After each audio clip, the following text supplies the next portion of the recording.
Would you believe me if I told you I don't actually think you're afraid of starting a YouTube channel? I think you're afraid of what happens after you hit publish and upload that first video.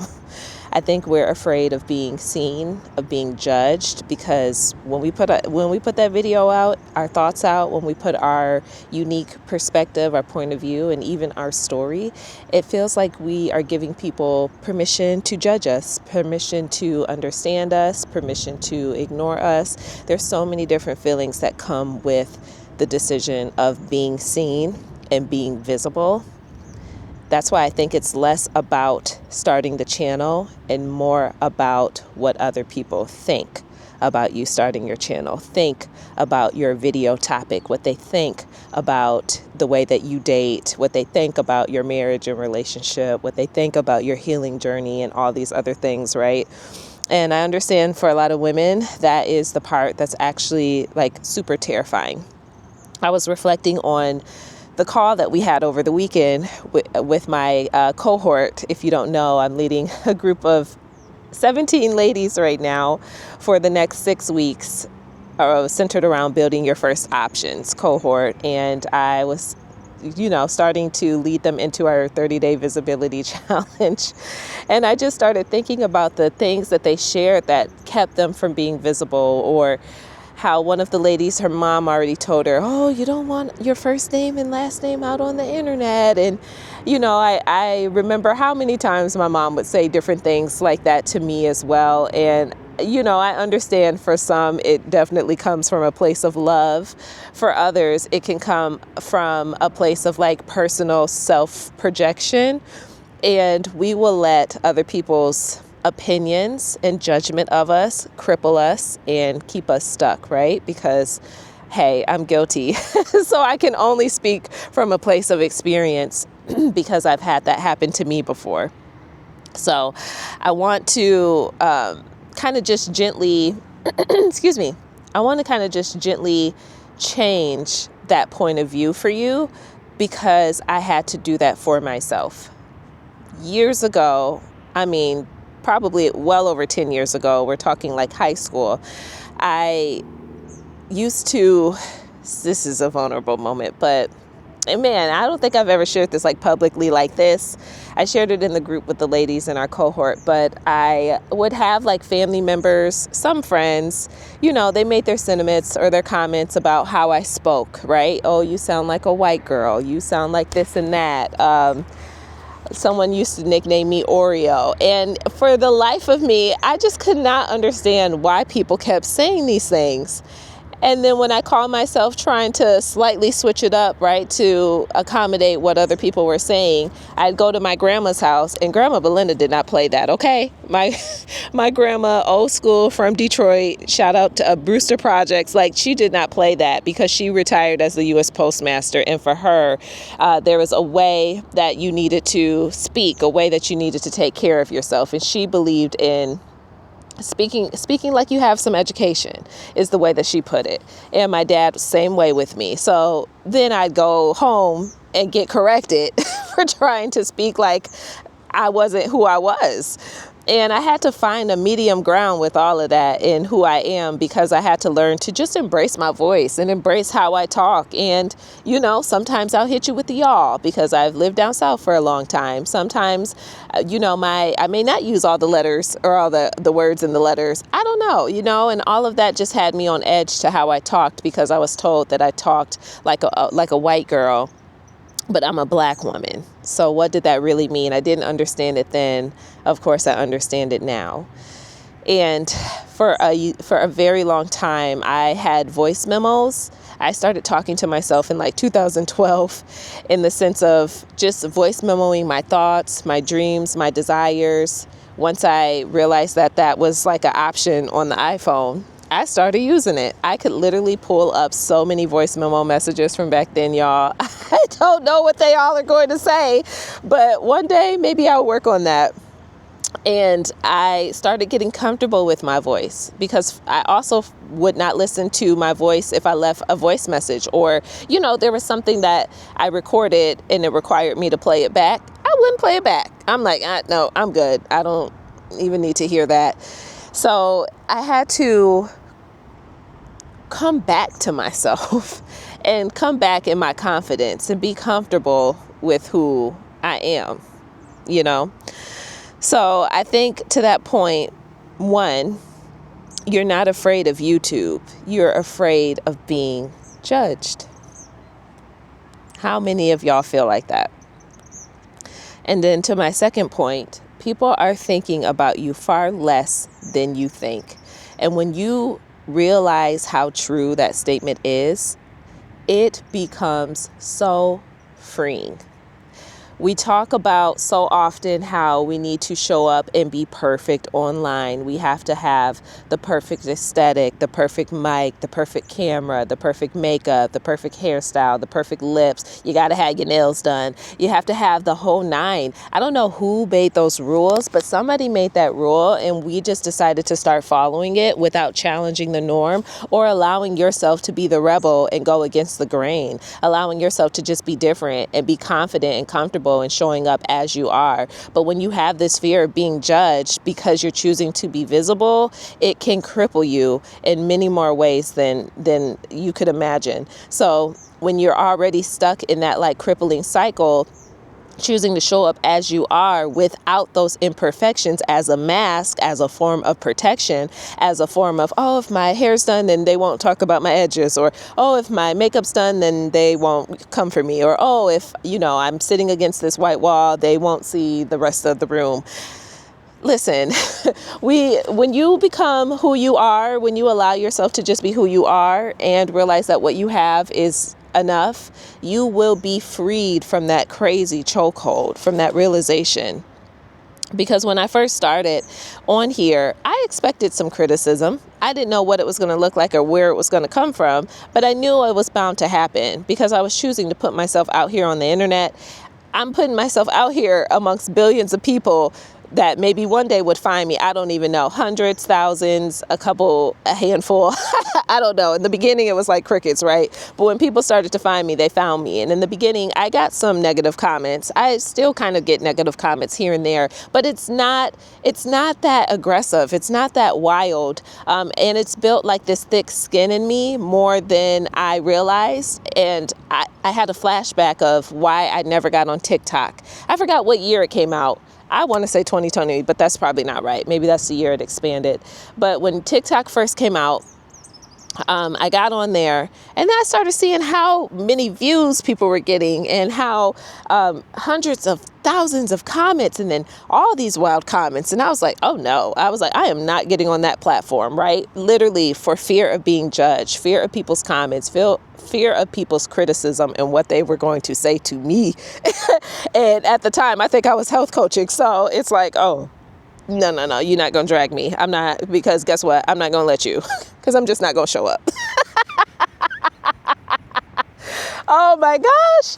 And then when I decided to be on YouTube, I was just like, you know what? It comes with the territory, but I'm not going to let that stop me. And God willing, like what I'm talking about should not warrant crazy comments. It should not warrant random crazy comments. So every blue moon, when I do get one, that's when I know in my mind, I'm like, oh, you're new here, or somehow my video just made it to your page, but you know nothing. You haven't been like my community that's been here, that has been binging the videos or anything like that, because you're speaking from one moment. And that's fine. You have the permission to do so. But it just can cripple and did cripple me. But being on YouTube, I've grown beyond, I guess, the criticism, if you will, because I understand people will always have something to say. People will always have something to say. You can literally post ducks crossing the road and somebody going, oh, they making me late for work. They need to get these ducks under control.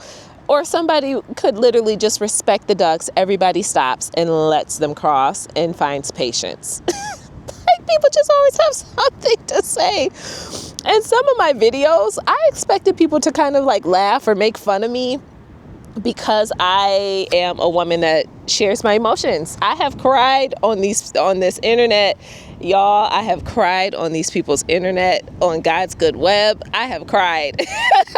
Maybe not like boohoo crying, but I've definitely had some moments. And one of my videos that has garnered so much attention was definitely a moment, and I was not expecting that many people to see that video, if I'm being honest, if I'm being so honest. But I know everyone doesn't show up like that. So yeah, some people may wonder like, oh, why is she crying on here? Well, honey, listen, life is life, okay? And when you understand what you've been through and understand the goodness of the Lord and just understand overcoming, you're going to cry too. I'm surprised I'm not crying right now. Actually, I think I cried before I even turned this camera on in the car listening to worship music.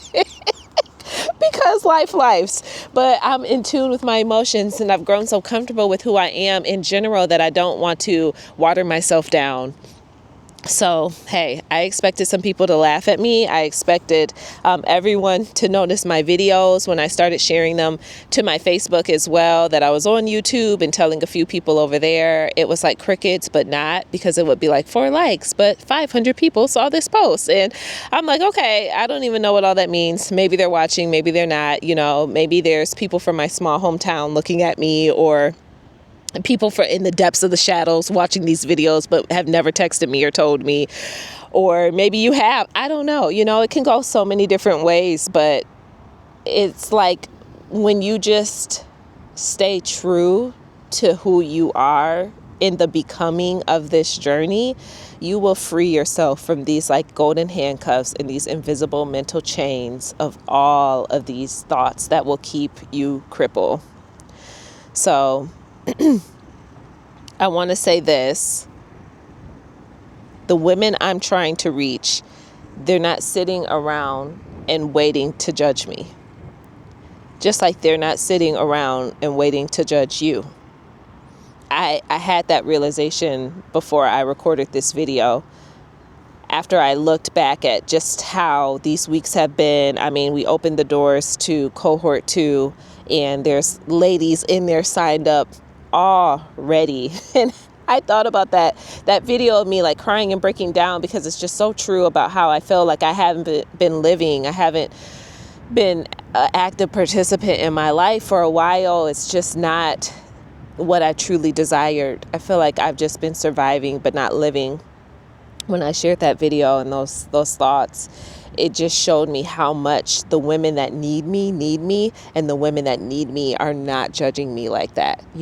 That's why what makes this journey so beautiful is that once you start to put your voice out there and allow yourself to be visible, even through the noise, the judgment, the criticism, the distractions, even through all of that, it breaks the brick wall down so people can actually find you. The people that need you can actually find you. They're sitting around hoping someone finally says what they've been feeling. They're hoping someone finally expresses how to be a mom with autistic children. They're hoping someone finally talks about how exhausting these jobs have been, and the fact that, hey, I actually don't want to work one anymore.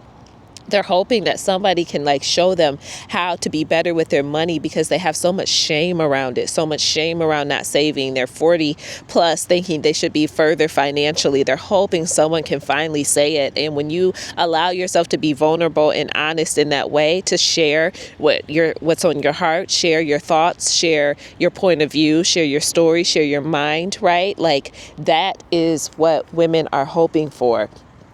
That's who we're doing this for.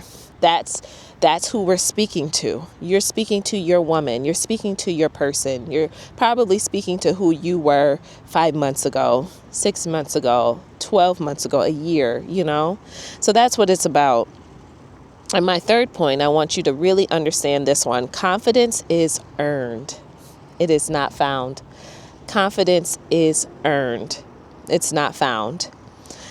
Because when you're posting, sorry y'all, there's these people are out here like kind of still cutting the grass, and it's still windy, and it's just, how is this July and 58 degrees? When I started posting, after I started posting, that's when my confidence started to build. The decision to post came with all these thoughts that I shared with you that I had about what would people say. I'm from this small town. What if this pops up on my mom's YouTube? Because I did mention her. But all of those thoughts came up. But the confidence came after I started posting, even while I was nervous, even as I kept posting again, even after I started hearing my voice a few times. In the beginning, I didn't replay any of my videos. I recorded and record, post. I don't think I started replaying videos until like maybe a month and a half, 2 months ago. So, it was a long time of just recording and posting. And now I'm to the point where I feel confident in trusting myself. And I think that was something that was lacking in me for a while. Just having trust in myself. Trust that I know enough. Trust that it'll be okay. Trust that it'll all work out. Like just having that true confidence and that ability in myself to know that things would be fine, to know that things would be well, and to know that I would be good and I would be taken care of, even in the midst of my decision that I'm making. So that was something that was very important to me. And I definitely just like rest in that. And if you're someone that's like experiencing that same thing too, or experiencing that same feeling too, good morning. If you're someone that's experiencing those same sentiments, I definitely welcome you to Cohort 2. What a way to extend an invitation. The doors are open and the ladies are choosing to be visible. We're choosing to show up. We're choosing to not let other people's thoughts hold us back. We're choosing to not let other people's judgment of us hold us back. We're choosing to not let these things that have kept us crippled for so long keep us crippled any longer, because you know good and well, deep down inside of your heart and your soul, that you want something different. You want your life to change, but you haven't given yourself permission and the ability to do the crazy things to get the results that you want, to do the thing that's going to stretch you to get the results that you want.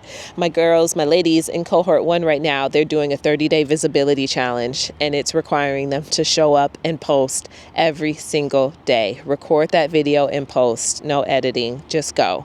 And I'm excited to see where they land at the end of 30 days. I told them, very honestly, it's okay if you miss a day, one, but don't miss 2 in a row, because it's so many things that we're touching on here. We're breaking these mental chains on our mind that tells us that we can't do something. We can do hard things. We're breaking through the lack of confidence to build the confidence in being visible. We're breaking through how to communicate, how to share our stories, how to talk in a way of flow that other people can connect to and lean into. There's so many layers that are being worked here right now in real time that they may not even realize the unpacking. And yes, I'm all about hitting the 30 days because I really want them to do that. It's less about wanting them to have this perfect streak and more about the data that they're going to have when they see the results of who they're becoming. That's really what it's about. Because if you want, nothing changes if nothing changes. And if you want something to change, you have to do something a little different, So the link is in the description. If you're ready to join Cohort 2, spaces are limited. We close the doors in about 5 days. I can't do math right now. So the doors will be closing. And I would love to have you there. If you've been following along, if you've been wanting to take this leap, this video may be the reminder that you need, because you get to do it with community and you're not doing it alone. So for the woman that's been secretly just wanting to build her options beyond her current paycheck and wanting to just become more visible on YouTube, this is such a beautiful way to literally do both. And this is the beginning of something that will change your life, because 8 months ago, I would not have realized that I would be leaving my job today and taking the leap and making these decisions to live this life, start this life rather. I haven't arrived. I am still on the journey. We are still on the boat out in the sea. Tackle in a couple ways, baby, but I am riding that boat and I am not hopping off. Okay. All right, y'all. So until the next video, I hope to see you in the room, and I'll talk to you later. Peace out.